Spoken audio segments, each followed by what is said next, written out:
Assalamualaikum warahmatullahi wabarakatuh. Nama saya Winda Indri Puspita, NIM B11230134. Di sini saya akan menjelaskan tentang isi makalah yang berjudul Kebudayaan dan Peradaban Islam pada masa Khulafaur Rasyidin Umar bin Khattab. Segala puji dan syukur kepada Allah Subhanahu wa taala atas segala nikmat dan karunia-Nya sehingga saya sebagai penulis dapat menyelesaikan makalah yang berjudul Kebudayaan dan Peradaban Islam pada masa Khulafaur Rasyidin Umar bin Khattab. Pada kesempatan ini, saya sebagai penulis makalah ini mengucapkan terima kasih kepada dosen mata kuliah Agama Islam, yaitu Bapak DRS Daryono MSI dan Bapak M. Dilia Ulami SPDI MPDI atas tugas yang diberikan. Baik, kita masuk dalam materinya. Latar belakang dari makalah ini. Dalam perkembangan Islam pada zaman Nabi Muhammad SAW dan para sahabat-sahabatnya merupakan masa keemasan Islam. Hal itu bisa terlihat sebagai mana kemudian Islam itu sendiri dengan adanya pelaku dan faktor utama yaitu Rasulullah SAW, kemudian pada zaman sahabat yang membawa misi peradaban yang lebih baik. Dalam sejarah sahabat Rasulullah SAW, ada dua sahabat yang mempunyai karakter yang berbeda dan berlawanan, namun terjalin hubungan yang sangat kuat, dan keduanya menjadi pengawal Islam dalam hidupnya, yaitu Abu Bakar Asy-Siddiq dan Umar bin Khattab. Rasulullah memuji Abu Bakar Asy-Siddiq karena diberi kelembutan hatinya dan bijaksana, sedangkan Umar bin Khattab diberi sifat keras kepala, cerdas dan tegas, sebagaimana Rasulullah SAW bersabda, "Arhamu ammati bi ammati Abu Bakri wa asaduhum fi ahrillahi Umar." Artinya, umatku yang paling penyayang adalah Abu Bakar dan yang paling tegas dan menegakkan agama Allah Subhanahu wa taala adalah Umar. Pada masa Khulafaur Rasyidin, kebudayaan dan peradaban Islam berkembang dengan pesat. Umar bin Khattab memimpin kebijakan yang berbasis pada nilai-nilai agama Islam, memperkuat sistem keuangan dan pemerintahan, serta membangun infrastruktur yang kuat dan efisien. Dalam hal kebudayaan, Umar bin Khattab membangun kebudayaan inovasi dalam bidang pendidikan dan ilmu pengetahuan. Ia membangun madrasah dan mengembangkan kurikulum yang tekanan pada hadis. Selain itu, Umar bin Khattab juga memajukan seni dan sastra Islam. Ia juga memberikan perlindungan dan dukungan pada pembuatan karya seni dan membangun perpustakaan Islam yang besar. Di bidang peradaban, Umar bin Khattab membangun sistem hukum yang adil dan efektif berdasarkan hukum Islam. Ia juga membangun sistem administrasi yang efisien dan canggih untuk memimpin wilayah Islam yang semakin berkembang. Dan adanya usaha yang dilakukan untuk memperkuat hubungan antara wilayah Islam dan negara-negara di sekitarnya, sehingga perdagangan dan budaya Islam dapat berkembang dengan luas.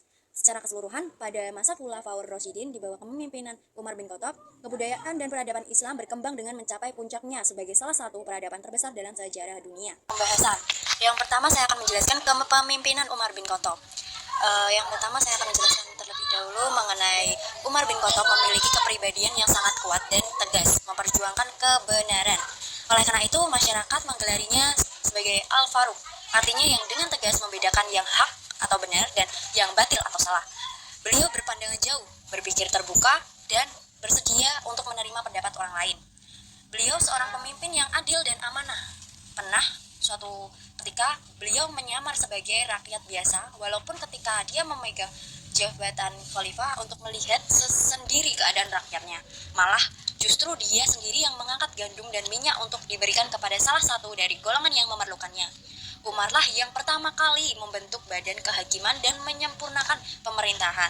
Beliau juga meneruskan usaha Abu Bakar dalam pembukuan Alkitab. Khalifah Umar bin Khattab terkenal dengan seorang yang sederhana, bahkan ia memberikan tanah dari negeri jajahan untuk dikelola oleh pemiliknya, bahkan melarang kaum muslimin memilikinya. Sedangkan para prajurit menerima tunjangan dari Baitul Mal, yaitu dihasilkan dari pajak. Yang kedua, pengangkatan Umar bin Khattab sebagai khalifah. Umar bin Khattab dalam agama Islam berperan sebagai pengganti Nabi Muhammad SAW dan posisinya setelah Nabi Muhammad SAW dan Abu Bakar wafat adalah sebagai pewaris ajaran agama Islam. Sehingga Umar bin Khattab ini hanya menyampaikan ajaran-ajaran agama yang disampaikan Nabi Muhammad SAW kepadanya. Berbeda dengan Abu Bakar, Umar mendapat kepercayaan sebagai khalifah kedua tidak melalui pemilihan dalam suatu forum musyawarah yang terbuka, tetapi melalui penunjukan atau wasiat dari pendahulunya. Pada tahun ketiga sejak menjabat khalifah, Abu Bakar mendadak sakit. Selama 15 hari, dia tidak pergi ke masjid dan meminta kepada Umar agar mewakilinya menjadi imam sholat. Karena sakit semakin parah, dia khawatir kalau tidak segera menunjuk penggantinya jika suatu saat nanti ajalnya segera datang. Abu Bakar memanggil Utsman bin Affan menyampaikan pesannya karena Abu Bakar merasa bahwa beliau ini ajalnya mulai dekat, dan pesan-pesannya yaitu Abu Bakar ingin Umar bin Khattab menjadi penggantinya. Setelah itu sejak kepergian Abu Bakar, Umar menjadi khalifah pada bulan Jumadil akhir pada tahun 13 Hijriah. Az-Zuhri berkata, Umar ditunjuk sebagai khalifah pada hari di mana Abu Bakar meninggal pada hari Selasa 8 hari sebelum bulan Jumadil akhir. Jadi dapat disimpulkan bahwa Umar bin Khattab sebagai khalifah kedua setelah Abu Bakar. Umar diangkat melalui penunjukan atau wasiat dari Abu Bakar Asyidi. Pada masa Umar bin Khattab, kondisi politik dalam keadaan stabil, usaha perluasan wilayah Islam memperoleh hasil yang gemilang. Wilayah Islam pada masa Umar bin Khattab meliputi semenanjung Arabiah, Palestina, Syria, Irak, Persia, dan Mesir. Baik, selanjutnya akan saya jelaskan mengenai kemajuan kebudayaan dan peradaban Islam yang telah dicapai Khalifah Umar bin Khattab. Yang pertama, kemajuan dalam bidang ekonomi. Banyak kemajuan yang dilakukan Umar bin Khattab meningkatkan pendapatan rakyat dan juga negara yang mengikut kehendak Islam. Contohnya, kadar dan sistem cukai telah diubah karena cukai yang dikenakan mengikuti jenis tanaman yang ditanam, dan cara-cara tersebut menyusahkan rakyat dan tidak adil akan dihapuskan oleh beliau. Nah, selanjutnya banyak reformasi secara administratif dan mengontrol dari dekat kebijakan publik, termasuk membangun sistem administrasi untuk daerah yang baru ditaklukkan. Selanjutnya, pembaharuan dalam bidang sosial.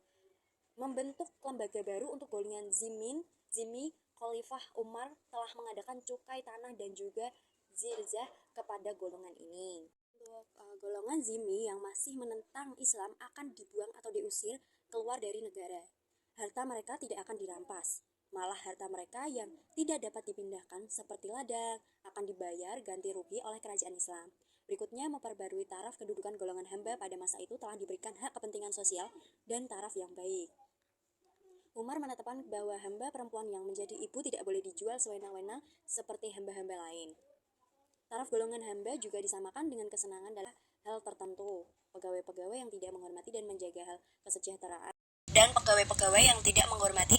hal kesejahteraan hamba akan dikenakan tindakan oleh Khalifah Umar. Misalnya, Umar pernah meluncurkan sebagai seorang pegawai yang tidak menziarahi pekerjaannya yang sedang sakit.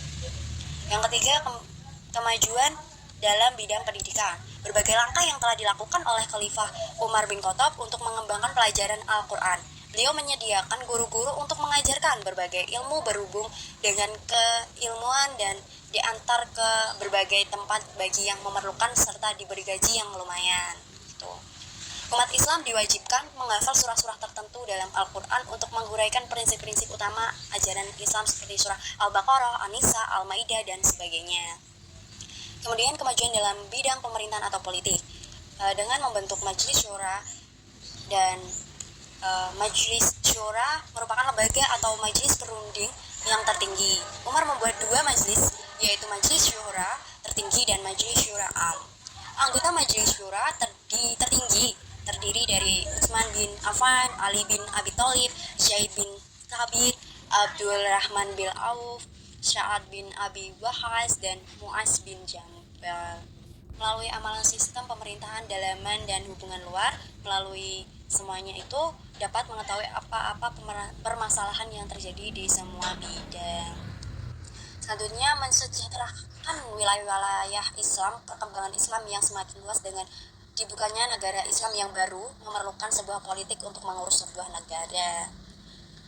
Khalifah Umar telah mensejahterakan kerajaan Islam yang semakin luas di beberapa wilayah dengan menjaga kelancaran politik Islam.